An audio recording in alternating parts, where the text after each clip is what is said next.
With the holy month of Ramadan fast approaching, it's a time many politicians would typically be visiting mosques across Canada as a show of support. But some Muslim groups are asking politicians this year to stay away. In an open letter signed by the National Council of Canadian Muslims, MPs who refuse to make public pledges for an immediate ceasefire in Gaza, among other things, will not be welcome at mosques. So joining us for more this morning is Stephen Brown. He's the CEO of the National Council of Canadian Muslims. Welcome to your morning. Hey, thanks so much. The letter makes a couple of asks, including condemning the war crimes being committed, supporting an immediate ceasefire, immediately resume funding for the UNRWA, oppose the flow of arms and military equipment, and stand in defense of civil liberties for those in Gaza. Why do you feel it's important to make this strong stance? Well, going into Ramadan, it's really a holy month for Muslims, and really the values that underpin Ramadan for us really are charity, making the world a better place. We fast all month, and then we look to feed the hungry.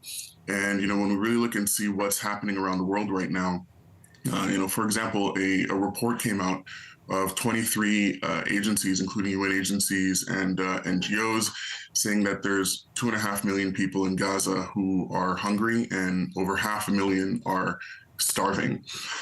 You see in Canada more, in the last few months, we've seen the greatest increase in Islamophobia in history in this country. So as Muslims are attending mosque this year, going to Ramadan to reconnect spiritually, we want to just make sure that everybody that's coming to our spaces really adheres to the values of Ramadan, so that really we can get down to the business of what's most important, which is coming together as a community and focus on really making the world a better place. I'm sure a lot of thought goes into the making of a letter and of a request like this. Are you concerned at all about alienating government members and creating a disconnect by not having parliamentary members address congregations during the holy month?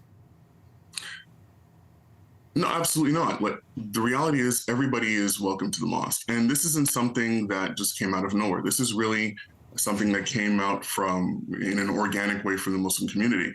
Like I said, for us, really, Ramadan is about living those values, about humanity and feeding people and being together in community. And so everybody that wants to come to mosque during Ramadan is welcome. But as we are there gathering together in community, we just really want to make sure that those that are joining us in those spaces, and that includes the MPs, the federal MPs, that they're coming there in the spirit of humanity and of looking to embody those values. And so this is something that the community at wide has really come together to support and enact. And it's really a way for us to make sure that we can really get down to the business of focusing on what's most important when we're at mosque, which is, really living out those values. In a statement, speaking of federal politicians, from the Minister of Diversity, Inclusion and Persons with Disabilities, this was their statement. The National Council of Canadian Muslims remains a trusted and valued partner. We are committed to continue having open conversations and listening to communities during these difficult times. What response have you heard, if any, from local MPs? Because this really will be enacted at the local level. Well, really, we've been mostly in contact with different organizations from across the country. It's mostly Muslim organizations that we've been in contact with to talk about these issues and work these issues out. This is really something that different mosques from across the country can really employ in order to navigate these relationships when what is a very difficult time. I mean, you would be hard-pressed to go to a mosque in this country and not find someone whose family member hasn't died in that war. You'd be hard-pressed to go to a mosque in this country and not find someone who has a family member who's starving in Gaza or who hasn't been directly impacted by this. And so what we're really focused on is making sure that these spaces, the mosques that we go to, where we go to pray every day during Ramadan, are welcoming spaces for all members of our community. So really what we've been focused on is having conversations with a lot of the mosques from around the country. But in terms of our relationships and our contacts with various ministers and MPs, the reality is we remain open to engagement with all people in the country, and that includes all of the MPs. So this isn't about precluding anybody from the mosque.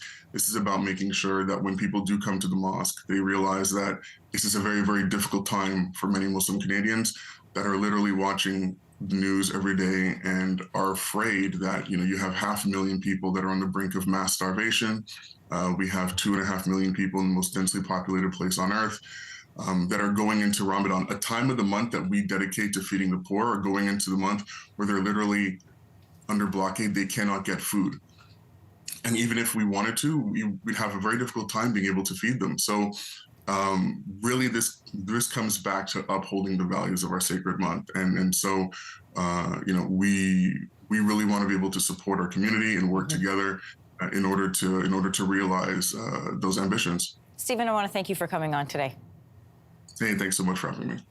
Hey, thanks for watching. If you liked this, be sure to subscribe here, or you can check out more Your Morning videos right here.